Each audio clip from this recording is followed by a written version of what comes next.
Recently over Hawaii, we had a lenticular cloud formation. This type of cloud formation is very commonly perceived as a UFO by the contact community.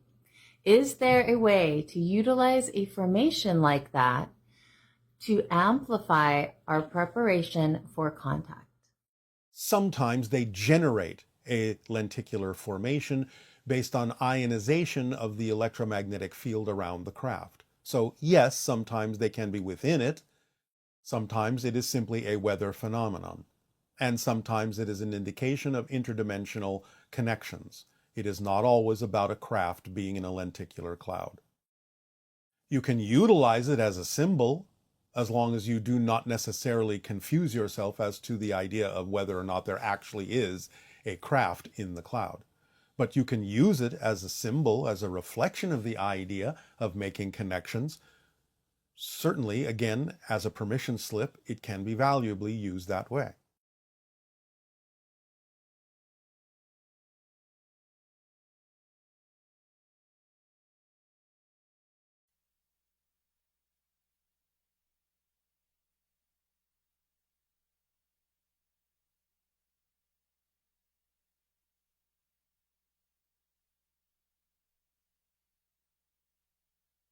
Hello, Tadeo.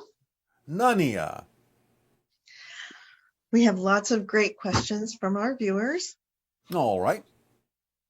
All right. The first one is, since there will likely be a major contact event in 2026 or 2027, and we need to raise our vibration in order to connect with the ETs, does this mean that by 2026 we will have raised our vibration high enough to physically connect with ETs? Is our raising our vibration to a certain level the threshold that will catapult us into this major contact event that you're describing? While raising your vibration is essential, the event that we are describing in your 2026, 2027 is not the kind of contact event that you may think it is. It will be the beginning of something, the crossing into another era, another level, but it will be for reasons that will not necessarily involve immediate physical contact. Raising your vibration is important to help accelerate into the time when physical contact will be available to you.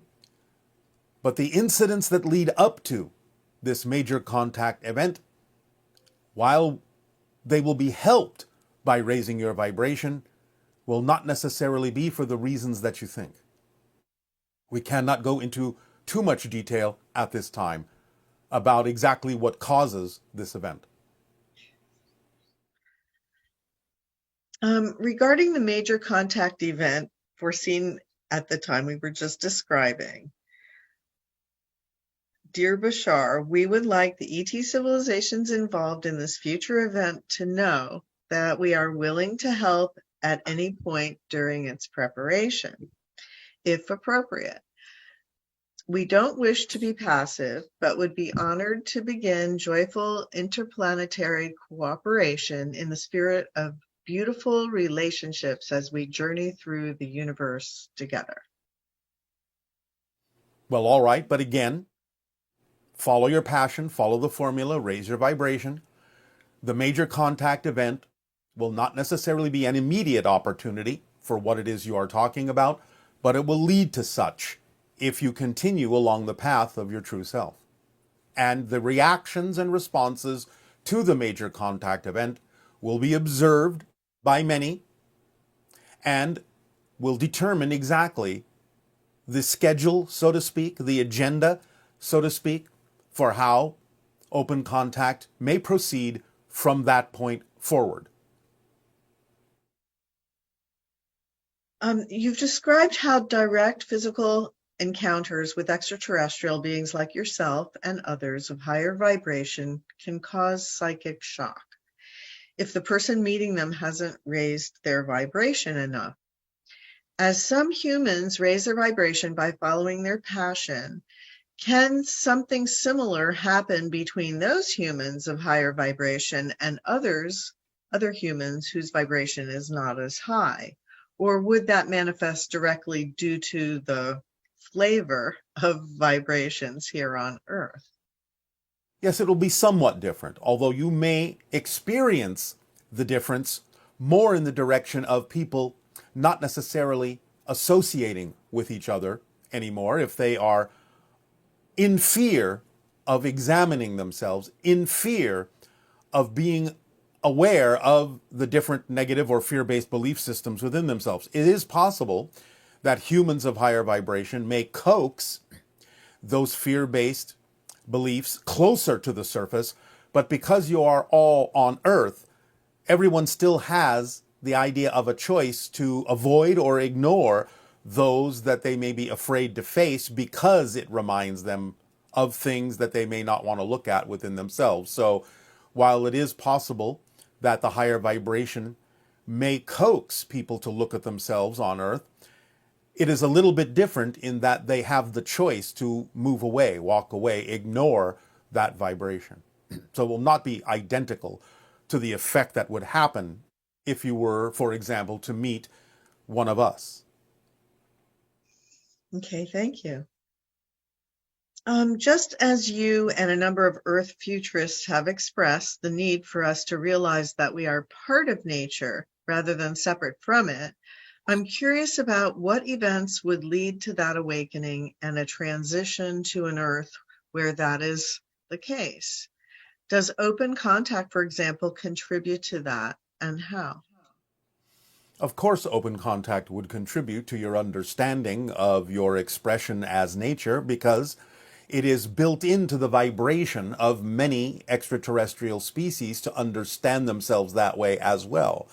So that vibration is part of the formula of the frequency you would experience from all of us because we understand ourselves as expressions of nature. Therefore, it comes with the package, so to speak, that you would begin to face things within yourself that would put you in touch with your expression as nature as well. Okay.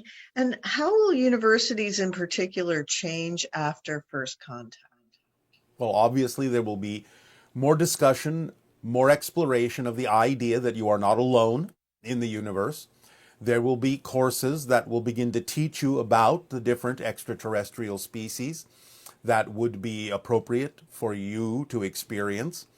There will be deeper understandings of certain ideas in the past that will come into the present again, because certain knowledge has been, shall we say, lost over time that will be reclaimed, regained, and re explored.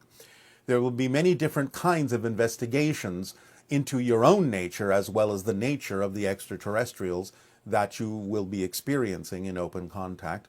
Plus, you may allow different techniques of teaching to occur in your universities and other levels of schooling that will be more reflective of interactive experiences based on the way that extraterrestrials may explain to you, as we have explained to you from time to time, how it is we learn things, how it is we teach things, more by interactive experience. Practice for dealing with civilizations like yours that do make negative choices and fear-based choices. And for that purpose, we might explore it, but we understand it's not actually the choice that is a life choice for an individual. It would only be a temporary expression for a positive purpose of instruction and education. And since humans may have some trepidations about ETs, the idea that ET civilizations, many of them, functioning at the same level as yours would be similar that way, that there's nothing to fear from ET civilizations that function above a certain frequency. Correct. Essentially. Yes, because it simply doesn't go hand in hand with that frequency. Is there any that we know of that function at like a lower frequency, like the Pleiadians or the gray? Well, the grays don't exist now, so Yes, but the idea of the Greys, as they are weaning out, becoming the hybrid civilization, is again, remember, they're not true extraterrestrials. They're mutated humans from a parallel Earth. So in that sense, they almost don't count. I see. That's why you can interact with them. So just to get really specific, like what frequency level do most of these ET civilizations that we're hearing about, like the Pleiadians or others, what High frequency? enough. We're not going to give you numbers. Okay, but they're high enough that we don't have to be concerned about them doing something negative to us. No. There is no civilization you are interacting with other than a random visitation here and there by beings that may be of a slightly lower frequency, but there is nothing you're interacting with on your planet that you actually need to be afraid of. That's wonderful. This one person is writing in that there are more and more films coming out focused on the idea of open contact, such as one Pixar film which came out, it's coming out next year, Elio, similar to Ely. While you explain that that means the reflection between us, Yeah. this film is supposed to be about a boy who gets transported to the other side of the universe to be an Earth ambassador to other Yes. societies throughout the universe. Yes. Can you comment on this collective manifestation? Well, as we have said, all of your art usually reflects shifts in your consciousness. So because you are now more open to exploring the idea of open contact, obviously your art is going to reflect that in a variety of ways. It has been doing so for quite some time. You have your Star Trek and things like that that have been showing that the collective consciousness of your world is preparing itself to be able to have open contact with extraterrestrial species. So you're bound to see more of this as you get closer to the idea of open contact being a real experience for you on a daily basis. Just wonderful. It is full of wonder. What? Excuse me? It is full of wonder, yes. Wonderful. It's wonder. I mean, just the idea that our generation is the one that gets to experience this first contact is amazing. Well, all the generations that exist on your planet. And one of the reasons that that upcoming film depicts a young child is because the children are a different species. And to them, the idea of contact with extraterrestrials will be part of their daily routine eventually and will not be considered unusual. Well, Earth has come a long way. Let's just say that. The Earth you're on now has always been this way. Remember Right. that you're shifting constantly. Right. Fascinating. So, what is the first thing a Sasani child is taught? Unconditional love, that it is the vibration of existence itself, and to align and match with that. All else falls into place through pure synchronism. Okay. And you say that approximately 5% of you comes through Daryl when he's channeling. Energetically, yes. Does that mean that we only get 5% of the fullness of your answers to the questions? And this is because we can only resonate with 5% of you. No, that's a slightly different thing. The amount of information you do get from us does fluctuate in percentage from time to time based on what it is we perceive you can process. But the idea that only about 5 to 10% of my energy comes through Darrow doesn't necessarily have a basis for what the percentages of the amount of information we give you when asked specific questions. It will fluctuate on a different way, in a different scale. Okay. And this person wants to know how we can help our loved ones, everyone awake or not, to get on the right train. You can only share with them what it is you believe will help them. That's all you can do. Whatever it is they choose to do with that information is none of your business, as we have said many times. So that's the best you can do, is just give them the option, give them the opportunity to examine and explore and think about the idea of other paths they could take, other options they could choose, other choices they can make. That's it. And be a living example of making those choices yourself so they can see in you, living in you, the effect of having made those positive choices.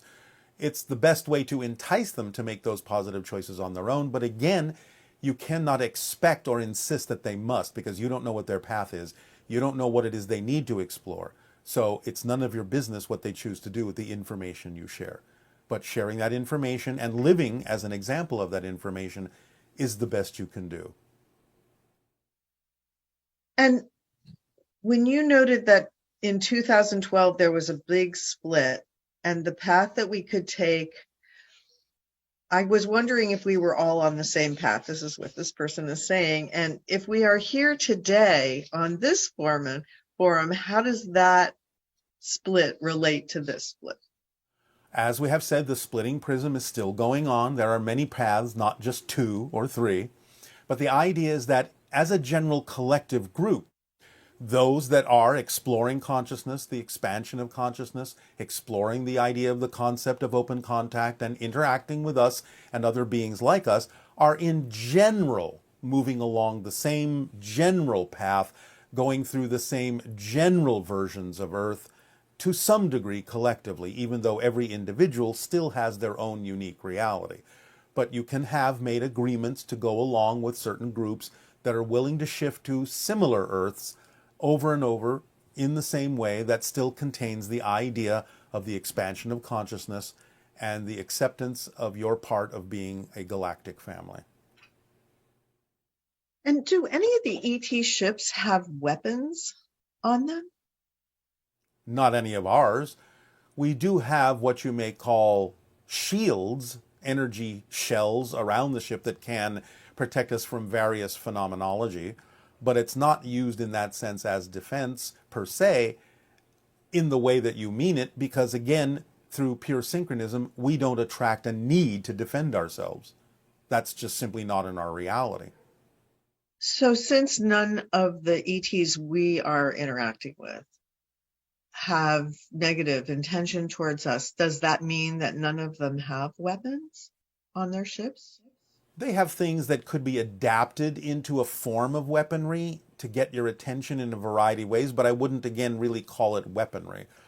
It can simply be that energy can be adapted in the way they use it and the way we use it for various purposes that could act as a demonstration of the power that we have at our disposal and the technology we have at our disposal, but we wouldn't actually ever fashion them into pure weaponry.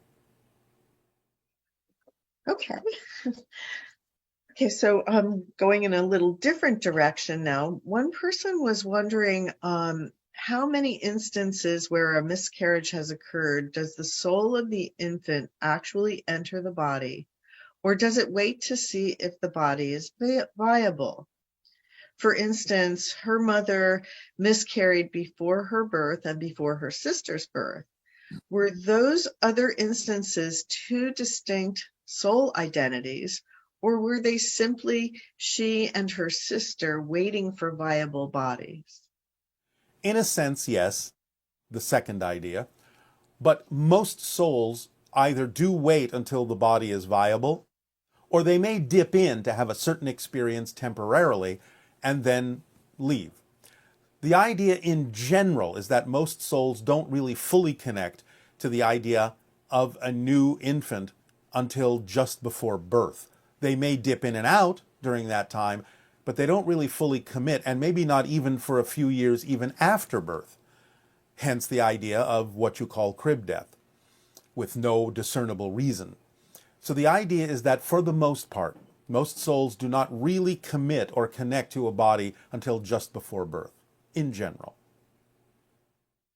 Okay, and when you were mentioning that about crib death, they've found that when babies are sleeping with another human being, it helps to regulate their breath, and that can be a preventative for crib death.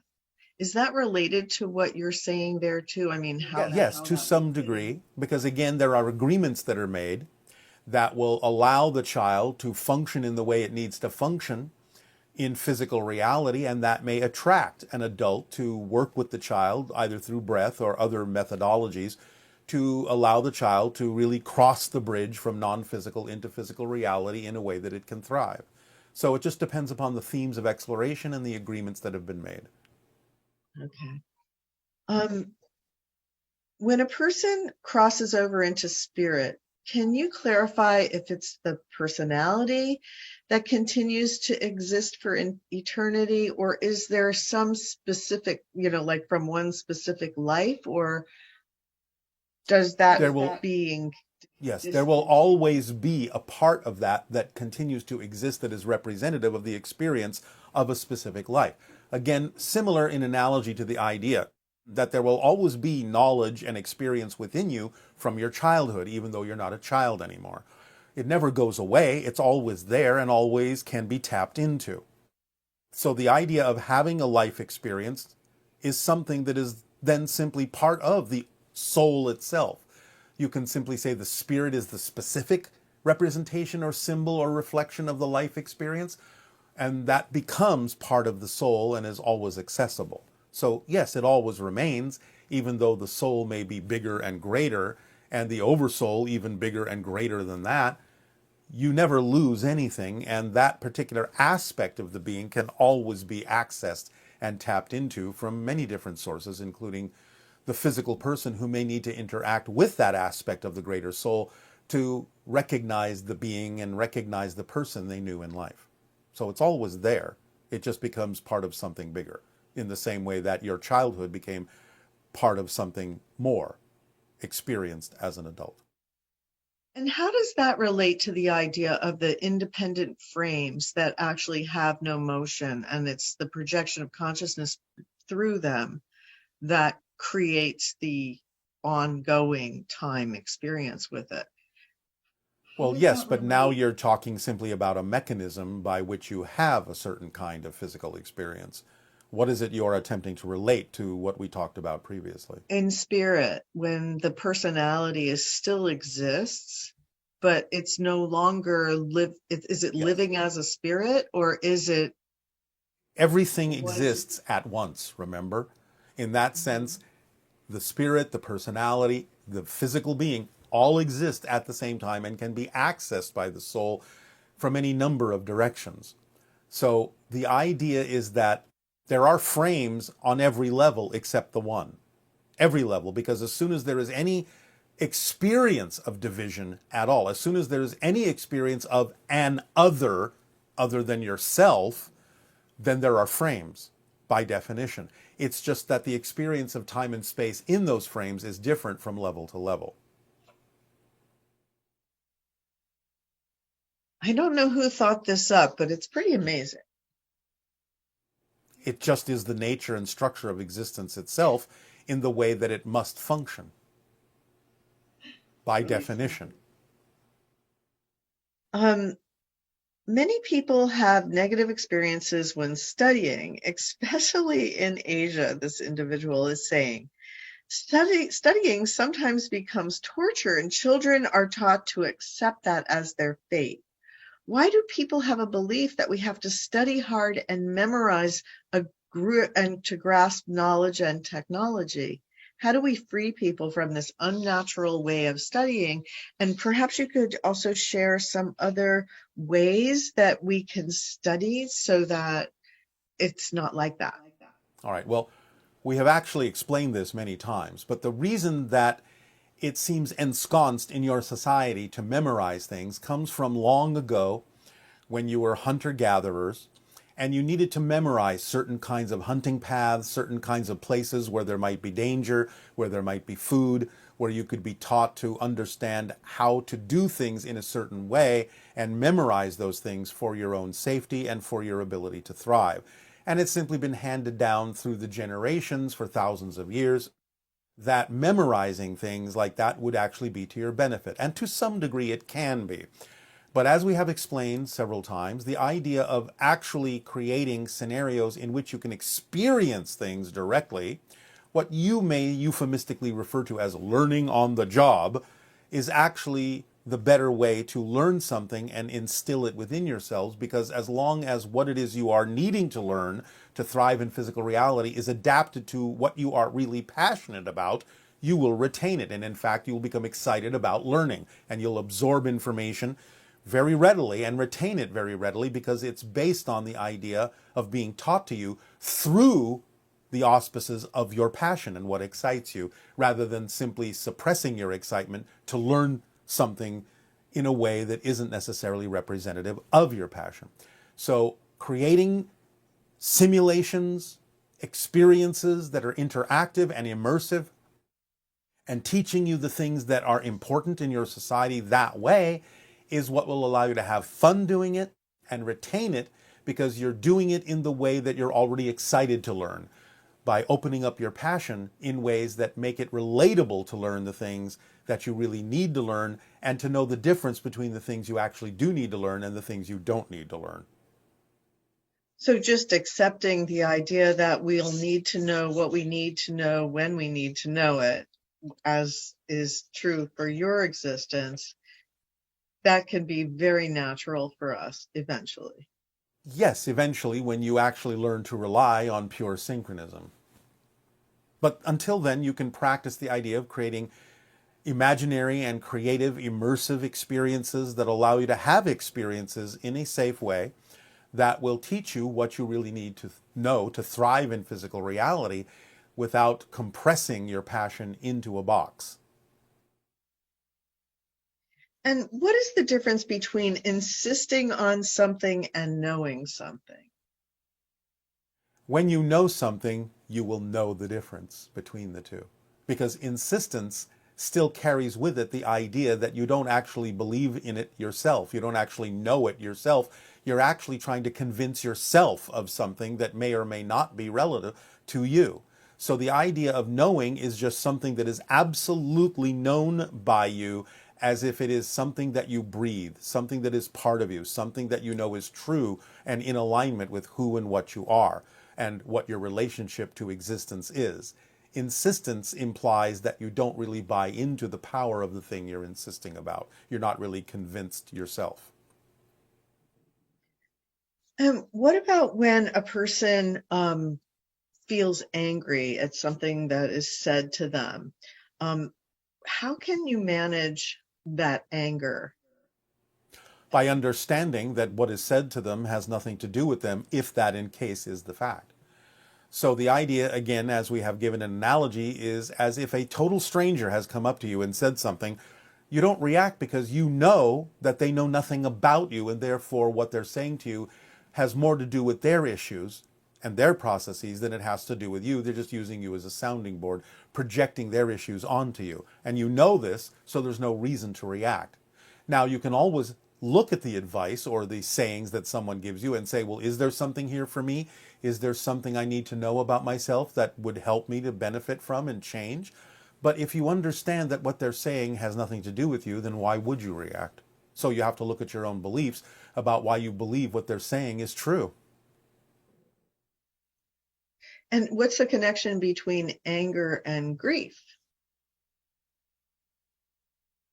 Well, again, both to some degree are judgments of a sort that assume certain things that may not be so. So the idea of grief is, again, the definition that something has been lost and you are going into a state of being abandoned, of feeling abandoned in that sense, whether it is true abandonment or not. The idea of anger can be, again, based on your expectations of what you insisted should be and not allowing what is to be what needs to be. So they're loosely connected.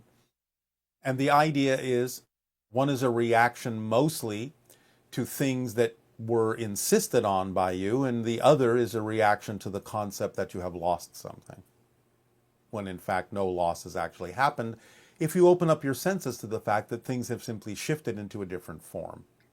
And that translates into a different attitude about change and things that come and go in physical reality, because physical reality is a projection of consciousness. And a temporary one at that.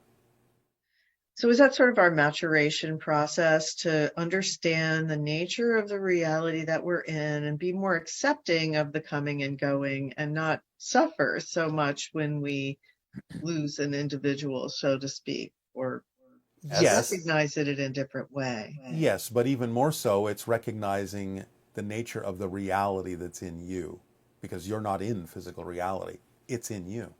It's a projection of your consciousness. And when we say projection, we don't even really mean that it is projected outside of you. It's all happening within you. There is no outside. There is no outside. It's all happening in your consciousness, all of it. So it's the reality that's in you. And this person is saying that sometimes they have negative thoughts and everything, and they get really scared that it's going to manifest. And they just get more and more fearful because they're having negative thoughts and they're afraid they're All going to right. attract it or manifest it. So how All can right. we work with that? All right. Well, you understand it's the fear itself that might attract it, not having the negative idea or perspective. Are they in any way, shape, or form concerned that if they have a positive thought, it might manifest when I don't want it to? It's the same thing.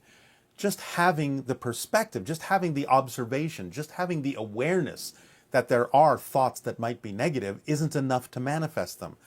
You have to be afraid that they'll manifest. You have to believe in your belief system that they will manifest, that it's the most likely thing that will happen. But why believe that? Just having the observational thought isn't enough energy to make it manifest unless you're really, truly invested in it doing so. And having deep fear that it might manifest is having a deep investment that you are going to attract it as the most likely scenario. So just look at the idea of positive thoughts. You don't have the same reaction to those. It's equal to the idea of negative thoughts. They're just observations, they're just considerations, they're just thoughts. Remember that as you expand your consciousness, you become more aware of the negative and the positive, not less aware. You experience things less when you don't choose them, but it doesn't mean you're not aware that they're there as choices. You actually become more aware of them as choices, but just being aware that they're choices doesn't make them manifest. You have to invest in them deeply. So along those lines, if someone has phobia, Yes. can you address that idea of changing something like that? Like a negative thought is one thing, but having a very deep fear of Yes. some. All right. Well, again, it can be approached in many different directions. For one thing, you can understand or ask yourself, what does this particular phobia symbolize for you? If it were to happen, what does it symbolize? Does it prevent you from doing something? Does it prevent you from looking within yourself to recognize something that the phobia symbolizes within you as a fear-based belief? What is the actual fear about? It's not usually about the thing itself that symbolizes the phobia. There's usually a deeper meaning, and if you're willing to investigate yourself, you'll usually figure it out and realize that you don't have to be afraid of the symbol that reflects a fear-based belief within you. The symbol is just there to show you that you have this fear-based belief. So, for example, many times people say that they have a fear of heights. Many of them, although some of them might, don't actually have a fear of heights. They have a fear of falling, which means they have a fear of losing control, losing their balance. That's the issue. So if they understand it deeply enough, they can understand how to transform that, because then they can realize that if they simply continue to choose belief systems that allow them to remain in balance, if they believe they're worthy of that and deserving of that, then there is nothing to fear, really. They will always be stable, they will always be in balance, and the phobia itself, in that sense, can fade over time or quickly. But they have to understand the real deep-rooted reality of what it is they actually believe will happen in their core beliefs about why that phobia is bringing it to their attention. What about like claustrophobia? A lot of people have that. Well, again, it's about the idea of feeling trapped and limited by your belief systems. Trapped and limited in life, closed in, that you don't have the ability to expand, you don't have the ability to connect, you don't have the ability to reach out, you don't have the ability to see the light that is all around you.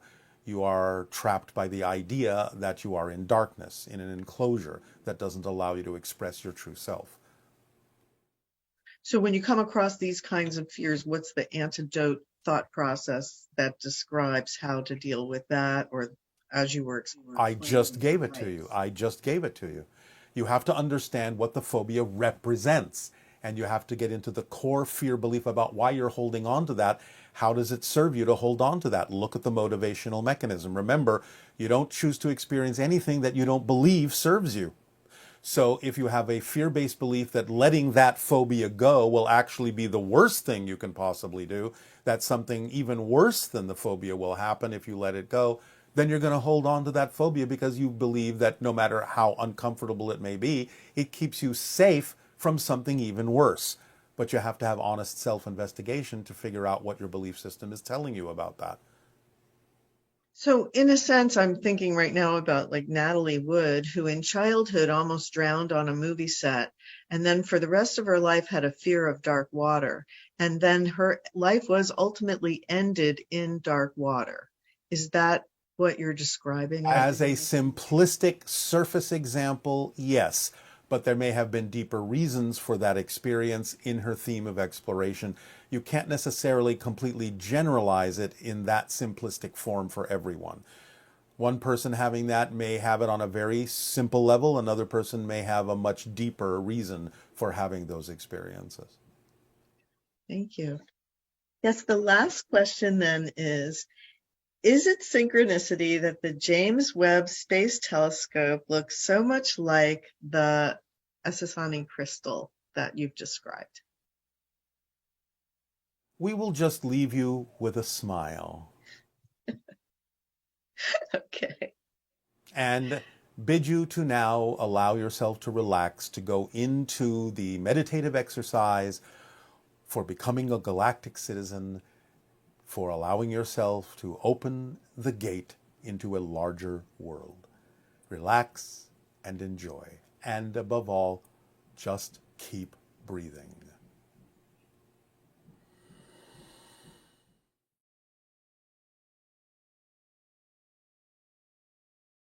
We will now continue with the idea of the gate meditation. So if you will all become relaxed, take a deep breath and let it out. Let go of the cares of the day. Be centered, be yourself, and be present. Continue to breathe deeply. Whatever imagery or sounds you wish to add to this meditation, we will leave up to all of you. But for now, as we have guided you through the metaphorical house of your physical reality, first, in being able to look out through a window and seeing that there are extraterrestrial craft in the skies outside the house, and then moving you to open the doorway to go out into the yard to look up at the sky and see those crafts, to extend your senses, make them sharper, to be able to see what is coming and going all around you that has been heretofore invisible. And now, in this meditation, as you imagine standing in the yard of that house and seeing the gate in the wall or the fence that surrounds the house, we invite you to go to that gate and in your imagination open that gate and step out into the world that surrounds this house. It is a different reality in which you can truly perceive that there are other dimensions, other windows, other gateways, other beings, the coming and going of many different souls, spirits, UFOs, on different dimensional levels. All around you, the sky, the reality is alive with the fluctuations and interactions and connections to different dimensions, different realities, so that you can perceive the comings and goings of different beings in a variety of ways. Shapeshifters, changing, constantly moving, constantly shifting. It is a fluctuating, malleable reality, more like the idea of a dense liquid that has its own ripples and currents within it, that you can follow and align with your vibration to become part of that ocean, that sea of probability. As a drop in the ocean, you are distinct, but you are part of it. This is the outer reality, the true outer reality, the fluid outer reality that exists here and now and is simply a sea of different frequencies that allow you to experience differences in the oneness of all that is. Different vibrations, different reflections, different fluctuations, different abilities, different experiences, all here, all now, Allow yourself to simply relax into this ocean, to find the vibration that is most compatible with the true essence of your being, to go with the flow and the current that automatically carries you into this new realm outside the gate of your yard, of your house. Allow yourself to feel free in your immersion, to invite in that which is relevant and germane for you in your contacting of other beings, including spirit guides, including your higher mind, including extra-dimensional and extraterrestrial beings that operate on these levels. Allow yourself to be free to know that everything will happen in perfect timing, and that you are now increasing the probability and the vibration and frequency of the existence of contact, of the experience of contact, of the reality of contact. That which is of service to you, and to that of which you will be of service, in a dance, in a relationship, in a harmonic, of sharing, of giving, of receiving, of all that is, in all the expressions that are relevant for you. Open up to these higher vibrational frequencies and let them in. As you choose to participate in this galactic dance with the galactic family of which you belong, to which you belong, as which you belong. For you are equal to all of us, as we are equal to you. We are just different expressions of all that is, in a galactic dance of sharing, of knowingness, of participation, of learning, of discovery, of living and loving, of life itself, in all of its forms. Allow yourself to breathe in the new frequencies and allow your senses to sharpen and extend into more awareness of what is all around you all the time, to whatever degree you are comfortable with. You will not be overwhelmed. Only those things that are relevant for you in timing and in form and expression will happen in your reality, the reality that you deem is true for you, that you deem to share with others in whatever way is true for them. A blending and a mixing and a sharing in a beautiful, beautiful dance, a beautiful relation, a beautiful life, a creative life, a loving life, an artistic life, an expressive life, a discovery life of surprises and gifts that are constantly open to teach you more and more and more about who you truly are. Exercise the power to choose. Open the gate and walk through. And be with us in this new world. And welcome home to your true home, your true spirit of oneness, of love, and uniqueness. Allow yourself to be all that you are, in whatever way is relevant for the expression that you have chosen to experience. Take a deep breath and continue to breathe.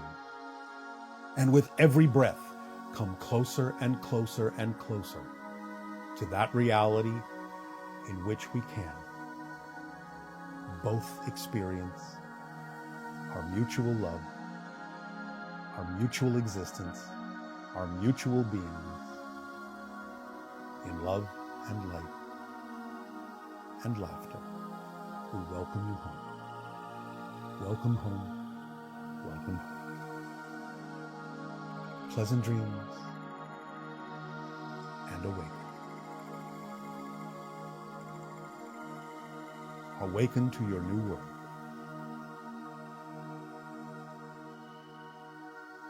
Awaken to your true self.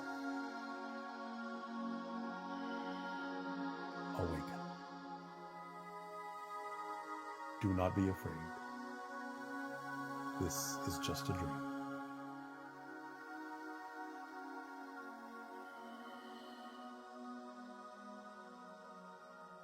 Sweet dreams.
discover.